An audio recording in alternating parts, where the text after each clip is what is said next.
Joining me now is Jarrett Hill. He's the host on Channel Q. We're gonna find out what that is in a second. The show dropped the subject with Ali Johnson and Jarrett are on that. So first, yes. Okay, what is Channel Q?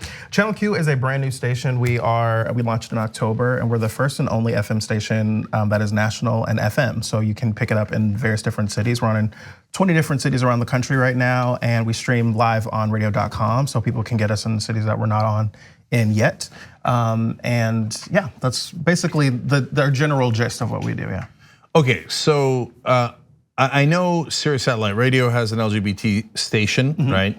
But I remember when I was in radio and we actually started the Young Turks on radio, on Sirius Satellite Radio, but they also let us go into syndication. Yeah. And it was really hard to pick up stations because people would say, oh no, we're all conservative talk, and so we don't have room for progressives, which is what you guys are on there. So that's why Sirius gave us some space for progressives and LGBT shows, etc.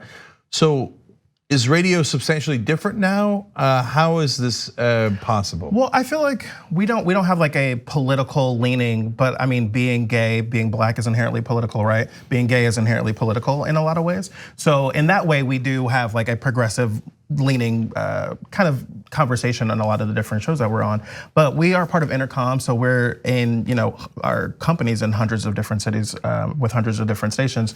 And so really we've benefited from being a part of this major brand that is all over the country and being able to really be able to come into the homes and cars and phones of people around the country. So just a quick note on how people can find you. Let's say they're in one of the cities that you're in, Vegas, Phoenix, LA, etc., San Francisco. Can they go to a website and look up what channel number it is? Absolutely. Our website is wearechannelq.com. You can stream us live on Channel Q, wearechannelq.com/listen. You can stream us anywhere. You can get the radio.com app where you can be able to tune into our full day's programming of shows. And then we have all of our shows are also podcasted. So anywhere that you get podcasts, you can type in, drop the subject, and find my show that I host with my co-host Ali, and all of the array of shows. One of the big shows that we actually have now is called Loveline. People have known Loveline for a long time, and I said to the host there, I was like, it's kind of full circle for me to be on this show because I used to sneak and listen to Loveline as a kid and felt like I was doing something, that I wasn't supposed to be doing. So we have really, really great shows, and we're growing very, very quickly. So I presume Loveline in this context is gay Loveline. Well, no, I mean, yes, right. Our host is a gay man who's a doctor, but it's not about just being gay, right? It's like love, sex, and relationships crosses beyond just being gay, for sure. So we have conversations on that show that are about love, sex, relationships, but also I go on that show sometimes and have conversations about the intersections of love and politics. Like the last time I was on there, we talked about what do you do if you're dating someone who is on the opposite end of the political spectrum, what I was calling, interpolitical relationships, right? Like, what do you do if you find out that your partner voted for Donald Trump and you didn't? Like, how do you even navigate that? So that was a conversation that we had on Loveline. Other than Dave Rubin, is there anyone left that voted for Trump who's in the LGBTQ community? I mean, there's a very small number, I would imagine, but I mean, other than yes, his deputy press secretary maybe, and a handful of people that they can maybe pull on CNN sometimes. Yeah. But I don't think there's a whole lot. Yeah, I know some. And he certainly won't be getting more in this next election, I would imagine. You would imagine, but some people find their tax cuts so alluring. Yeah, sure. Whenever I hear that, I'm like, are you really that excited about tax cuts? Or are you really leaning into the immigration pieces? Or you really just need to have more conversation about race? Or you really, what is that about whenever I hear that? So. Yeah, because just because you're in one community doesn't mean you support all the other communities. Absolutely. And so, and that's what, the concept of being intersectional is all about. You should care about all those things, but right-wingers can very hard for them to see outside of their own bubble. Absolutely. So in their bubble, they might be gay, but they're like, yeah, but that doesn't mean I have to like black people or Hispanics, and I don't want these Latinos in my country, etc. And there are plenty of gay people who don't want to be gay, who think that it's wrong to be gay, that are in the closet, that run the spectrum, right? So just being a part of community does not make you a part of the political perspective that might be assigned to it. Yeah, I want to get to the essence of your show in a second too. I just quick last story on that is, look, you never know how much good you're doing with your show, with the whole station, etc. Because one of the best stories, if not the best story I ever read about our effect was a young gay kid in Germany who happened to be Turkish and hated himself because of his dad was more fundamentalist, etc. And he'd heard all this terrible propaganda about gays and stuff, and so he wanted to lash out and prove that he wasn't.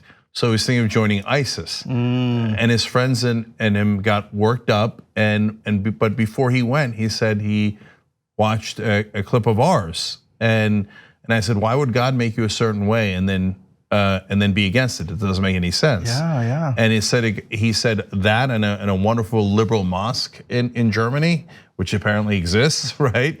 Definitely exists. Yes. Literally, thank Allah. Thank Allah, yes. So, and he said it changed his mind. It got him to see things in a different way, and he didn't go, and it saved his life. That's amazing. So I feel like I could retire off that alone. Absolutely, yeah. But I feel like you guys can do that on a mass scale in a sense. Have you started to get stories of people saying, you know, I wasn't sure that it was okay, but I heard you guys and stuff? Well, actually, one of the things that moved me the most just recently, and I mean, I think it's important to say, like, we are a station that focuses on LGBTQ issues, or at least telling stories through that lens, but like, we don't only serve LGBTQ people with our content, right? And so one of the stories that we recently had on was when we saw this story happening online where there was this woman who had an autistic son, and he was nonverbal, and he heard Lil Nas X's Old Town Road. And she said that for the first time ever, without having to teach him something, she started hearing her son singing the lyrics to this song, and it was like a really big moment for them. So we had them on the show, and we talked to her, and she's an awesome woman named Sheila De Brundage, and she has her own podcast, Two Hot Mamas, and like we had a follow up with her because she'd met Lil Nas X, and it was like a great moment, and she told us, like, I just want to tell you, like, people have reached out to me and said that they heard our story on your show, and they are working with their autistic kids and using music, and it's like making a difference. And I always joke, like, I'm not a crier, which is a huge lie, but I've never cried on the air, and like that moved me because it was a moment of someone coming on the show and just sharing their experience and it having an impact on other people. And so, and it also wasn't necessarily a gay story, right? Like I published my coming out story a number of years ago in the Huffington Post, and someone reached out to me and said, I really appreciate you sharing this, because I was super Christian when I was brought up, and I believed that I was wrong and terrible for being gay. And I went into some serious depression around the idea of being gay and being Christian and God hating me and not believing that I should be this way. And publishing my story, really opened up my story to a lot of other folks. And I definitely got notes from people saying, like, it's had a major impact to be able to hear someone else's story. So I think that's really important for us. Yeah, and to be fair, Old Town Road is very addictive. It is very addictive, yes. And it apparently will teach a nonverbal child how to speak. So. Yeah, it has even gotten me singing, and my kids turned me onto it. I didn't even hear about it until my kids told me. Yeah. And except they thought they were taking their horse to the hotel room. If you listen to the song listen to it the wrong way, yeah. I love that. That's awesome. All right, so.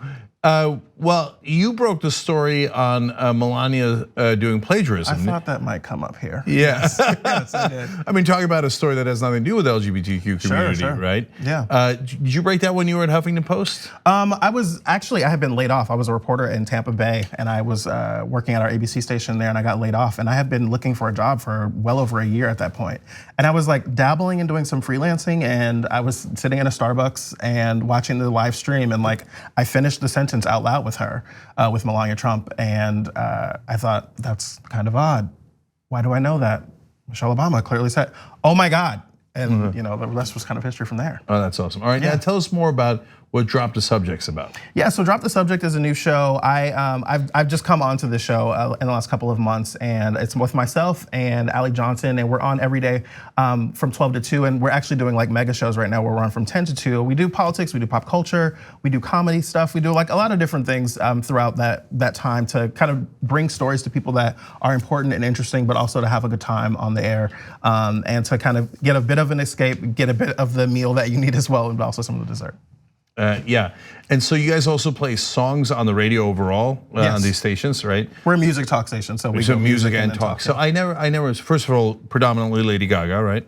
No, you'd be surprised. You'd be surprised. That "Shallow" song played for a long time, but yeah. Now I'm playing it. So seriously, how do you do music and talk? Is it like 1 hour music, 1 hour talk, or? No, it's kind of staggered. So we do like 7, 8, maybe 9 minutes if it's a really good conversation of talk, and then we'll go into a few songs. We'll come back and talk some more, go into a commercial break. It kind of goes back and forth. So it gives our listeners the opportunity to hear the songs that they like, but also to get a little bit of information or have a good time listening to some familiar faces. It's almost like a morning show, but extended throughout. Yeah, well, we have a morning show that's with Jay and Michaela. Jay is probably most well known as one of the original 5 from the Fab Five on Queer Eye. And Michaela is an outstanding talent as well. She's just coming off of a Las Vegas residency, and so they do our morning show called The Morning Beat. And then we follow them from 10 to 2 on the West Coast. And then we have Let's Go There with Sheila and Ryan, who are, they cover politics and pop culture, but in a very different kind of way. But Let's Go There is about like, let's have this difficult conversation. Let's have this chat about something that is difficult or a little bit uneasy. So we have that, and then we have Love Line that comes on in the evening as well. All right, that sounds awesome. And I love that there's somebody actually trying to do something new on the radio. Yeah. Which hasn't happened in a long time. Absolutely, it's a lot of fun. It's keeping us on our toes, and we're learning every day, but we're a little bit less than a year old, and we're having a good time. All right, Jarrett Hill, everybody check out Channel Q. Thank you, man. Thank you, man. Appreciate it.